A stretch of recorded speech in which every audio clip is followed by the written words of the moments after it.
It's every author's dream to sell as many copies of their book as possible. And that's why in this video, I'm going to share with you a few of the strategies I've used to sell over 1,000 copies of my books and how you can sell your first 1,000 copies.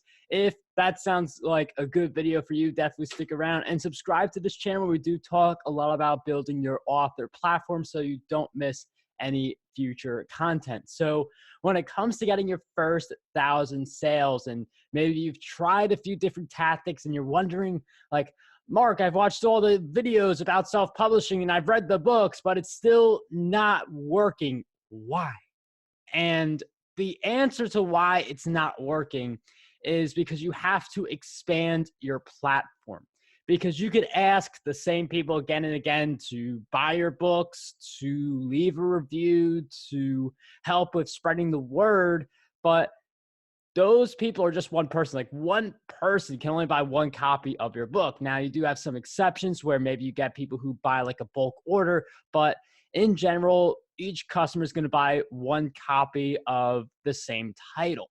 Now, that's why I do recommend you come out with multiple books, because then you give one customer the ability to buy different titles, which is how you can hit the 1,000 sale goal faster with the same audience. But if you do want to expand your sales, you have to expand your audience. That's really the simple math behind it. So how do we expand our audiences and not just have bigger numbers, but have more people in our communities who are actually going to take action and buy our books? So the first thing we have to think about when it comes to building out your audience is, who do I have to know so that I can build out my audience? There's organic strategies, some of which we're going to talk about very soon. There's paid strategies like Amazon ads, which I've covered a little bit on this channel, such as this video you'll see above. But when it comes to having rapid growth, like the growth where it feels like you were an overnight success, even though you weren't, and it took years and no one really becomes that, but it feels like it, is when you partner up with the right people. So if you've ever wondered how is it that people gain like thousands of email subscribers within a few days, that is through partnerships. And partnering up with the right people is just you looking at your industry, seeing who's already an author, who already has successful books, who has a big audience, and then building relationships with those people. And you could build relationships through a variety of ways. A pro tip is to engage with people's content on social media. If there is an author you want to be working with in the future, collaborating with, comment on their social media content, comment on their videos, their blog posts, have that continuous presence with that person. So that's one tip.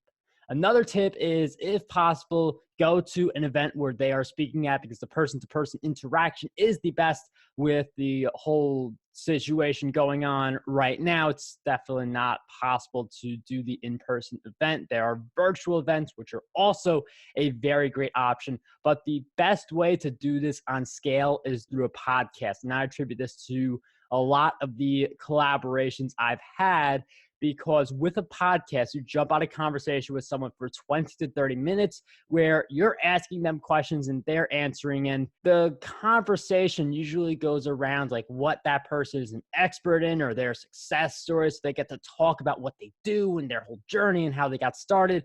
And that's the type of conversation that allows you to build quick relationships with these people. You could literally go from complete stranger to, at the end of the interview, and post conversation, which is what I like to call it, which is that part that's not recorded. That's when you could explore collaboration opportunities. It's how some people, they want to start a podcast and they say, I want to become your client, or it's me getting an audiobook client, or it's a collaboration later down the road. So a podcast really makes it easier for you to scale these types of relationships. And if you know enough people in the industry, you're going to get referral, you're going to get word of mouth, and that's going to expand your network even more. And in case you're wondering, which is obviously a very good concern, how does this lead into book sales? You promote the other person's book, the other person promotes your book. You can promote your book during the podcast episode, or you could promote a whole bunch of your books in the show notes, which is what I do for my episodes. You could also see how I do this in the YouTube description for this video. So there's a lot of different ways to take these relationships to that next level, where some of these people will buy your books, some will become your clients, some will promote your book to their community. And the more you get people involved after that initial interview, the stronger the relationships are going to be. So I've had people on my podcast virtual summit. I've done a YouTube collaboration with them, and I've been a part of one of their book giveaway events. And through stuff like that, you're doing all this stuff with the same person, and that is a very strong relationship, which can lead to thousands of email subscribers. And that brings us to the next point. Like, social media is great. I love using YouTube. I love it when people destroy the like button and subscribe to this channel. I love all that. But it's more valuable from a book selling standpoint to get people on the email list. And you can do this by offering some freebie in exchange for getting someone's email address. So people have asked me, how do I start a podcast? That's why I have my free 5-day podcast launch mini course, which is also in the description of this video. And that is just one of the many pages I've set up that grows my email list. So if you want ability of your self-publishing brand, your ability to grow your email list, because YouTube can change its algorithm at any time. There could be another YouTube content creator that just gets more attention, has better stats, or just some change can be made. And this also goes for a platform like Facebook, which really cut down on its organic reach. That's no big news. That's been going on for years. But the idea is that these algorithms can change at any time, but the one audience you truly own is your email list. And that is the biggest segment that you have to focus on growing in order to get the book sales that you want to get. Now, you can use the first page of your book to grow your email list with that freebie as well. You could also incorporate content upgrades throughout your book to turn more of your readers who find you on Amazon into email subscribers. But this is something you want to be very active on, the strategic outreach and growing your email list. Now, if you do write more books, it does make the goal a lot easier to achieve. If you write 2 books, then each of those books just needs 500 sales. 4 books, each of those books just needs 250 sales.